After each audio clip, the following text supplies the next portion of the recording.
We go a long way for the fuels we burn in today's modern engines. Miles below ground, often miles below the sea as well. Of course, engines can't burn the crude in its raw form, so we refine it.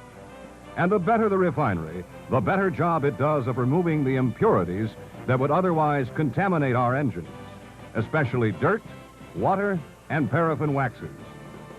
Now the fuel moves to regional storage and eventually the local distributor. From the refinery to on-site storage facilities, the quality of the fuel used depends on the quality of those who refined, transported, and stored it. This is what you buy in a brand name. It's the reason why it's so important to select a reputable source for all fuel requirements. When it comes to preventive maintenance of an engine's fuel system, cleanliness is the name of the game and can't be stressed too much. Cleanliness starts at the refinery, and once the fuel has been delivered, it's entirely up to you to maintain it.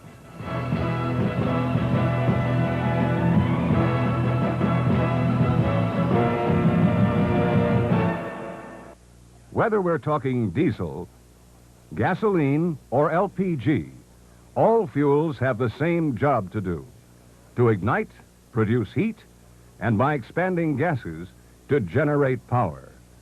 Contaminants in the fuel can reduce that power considerably and frequently cause costly engine damage as well.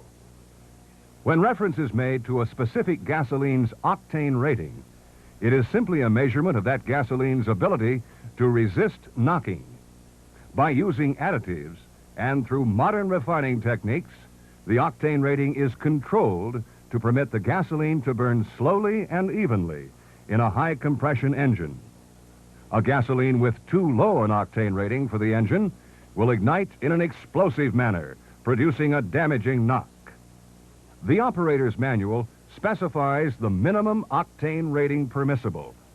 In almost all cases, this rating permits the use of regular grade fuel.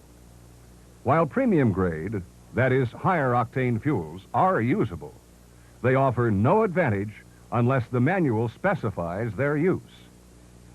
In the case of diesel fuel, just the opposite property is desired. The cetane number of a specific diesel fuel refers to its ability to produce fast, spontaneous combustion.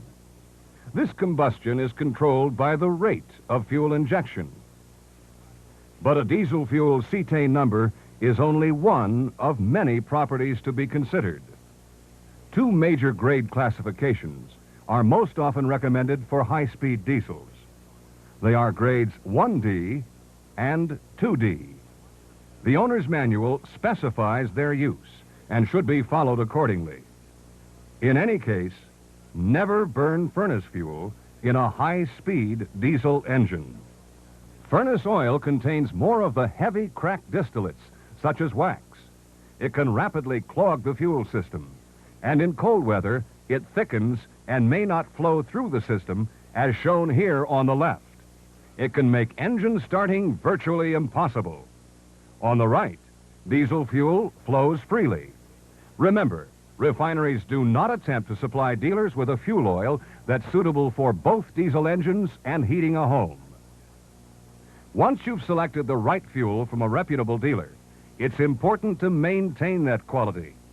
Keep the fuel free of harmful contaminants and condensation when the fuel is being pumped into an on-site storage tank. If there is any water present, the water mixes with fuel in small droplets. The tank is tilted slightly to collect water at the low end and away from the hose.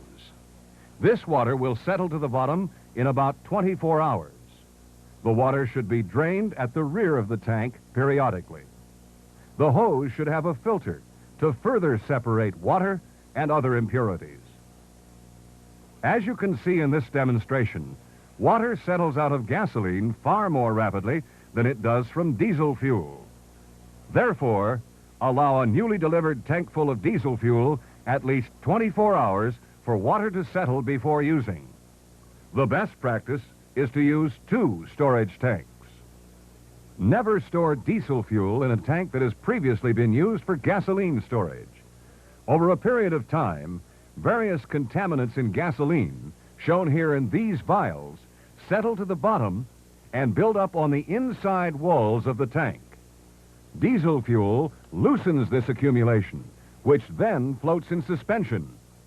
Diesel fuel also reacts with galvanized metal, so it shouldn't be stored in a galvanized tank, since the subsequent corrosion will clog the engine fuel system. Diesel and gasoline is stored and handled much the same. They're subject to heat absorption and evaporation losses. By storing in a light-colored tank that's well shaded and equipped with a pressure vacuum relief valve, evaporation losses can be drastically reduced. The filler hose nozzle should be properly cared for. Be sure the nozzle is clean.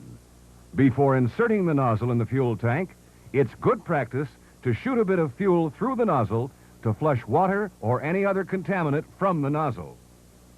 We strongly recommend a filter between the tank and the hose. And of course, store the nozzle downward with a cover on it when not in use.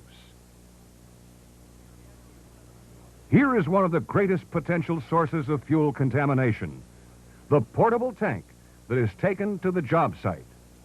Whatever its size, all the care exercised in on-site storage is wasted if the portable container is contaminated. Remember that the quality of the fuel in the engine supply tank is only as good as the cleanliness of that portable tank. LP gas must also be purchased from a reputable dealer to make sure that contamination in the storage tank is minimal. In addition to other contaminants, LPG contains propylene, a sticky substance that tends to gum up the engine fuel system. A fuel filter is located between the LPG engine supply tank and the converter. Should the filter become clogged, the restriction will cause the filter to accumulate frost with the engine running. A typical diesel engine fuel system has a fuel storage tank, a fuel transfer pump, a single or dual fuel filter, an injection pump, injection nozzles, and connecting lines. The transfer pump draws fuel from the engine supply tank. Whatever the tank capacity, size, and shape, it must be vented to allow air to enter and replace the fuel used. The filler cap should always be wiped clean of dust and dirt before removing it for refueling. The engine supply tank is equipped with a water drain. This drain should be checked periodically for water that might accumulate from condensation. Modern diesel engines have a fuel transfer pump, which supplies sufficient pressure to move the fuel through the filters. The pump usually has a hand primer lever for bleeding air from the system. This pump also contains a fuel strainer. Fuel filtration is very important in a diesel engine because injection parts are precision-made to extremely fine tolerances. These precision parts must be protected from the most minute abrasives. In this dual series type filter, the fuel passes through a first stage element, then it passes through the second stage element. This element is designed to trap and reveal water that comes from poorly maintained fuel. There are other types of filters, such as these. The fuel from the filter moves under moderate pressure to the injection pump. They vary in makes and models, but their purpose is the same. Injection pressures will be as high as 5,000 to 10,000 psi at the time of injection. Spring pressure holds the injection nozzle closed until just the right instant, when the high pressure forces it open to inject the fuel. The timing of injection is extremely critical, just as the timing of a spark in a spark ignition engine. The diesel nozzle must inject the precise quantity of fuel in a spray or atomized form.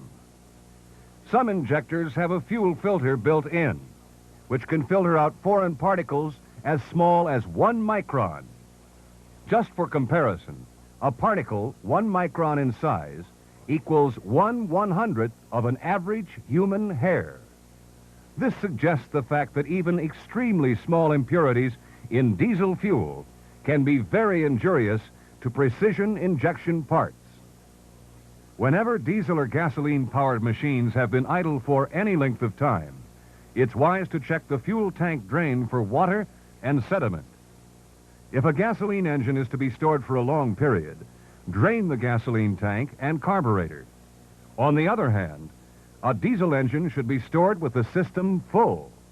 Use this engine storage preservative and add to the diesel fuel system as directed. Always refuel the equipment at the end of the work period. This minimizes condensation in the tank, and it assures a full fuel tank at the start of the next work period.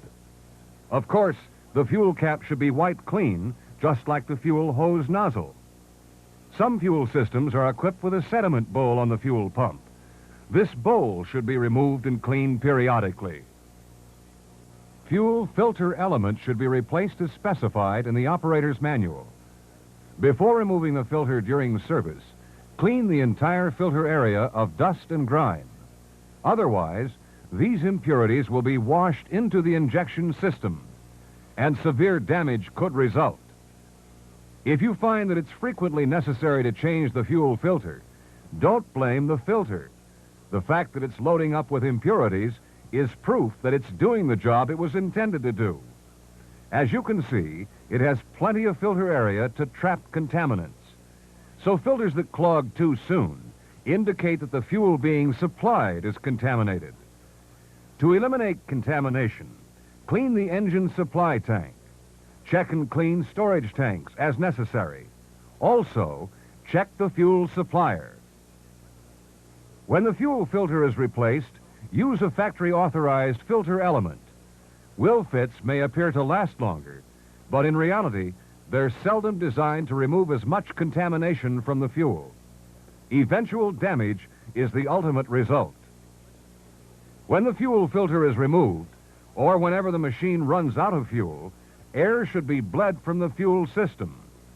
The operator's manual specifies this procedure. If the engine still misses after bleeding the filter and will not smooth out, the entire fuel system should be bled. Anytime you suspect problems in the injection system, be sure to have it inspected. Otherwise, the consequences can be drastic.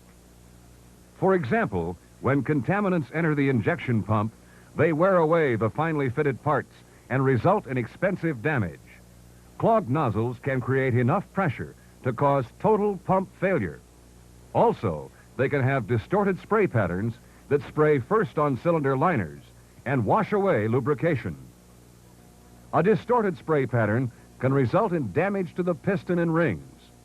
Careless fuel storage or negligence in replacing an inexpensive fuel filter can thus result in hundreds of dollars in repair costs, often thousands of dollars lost when downtime prevents a machine from performing when it's needed.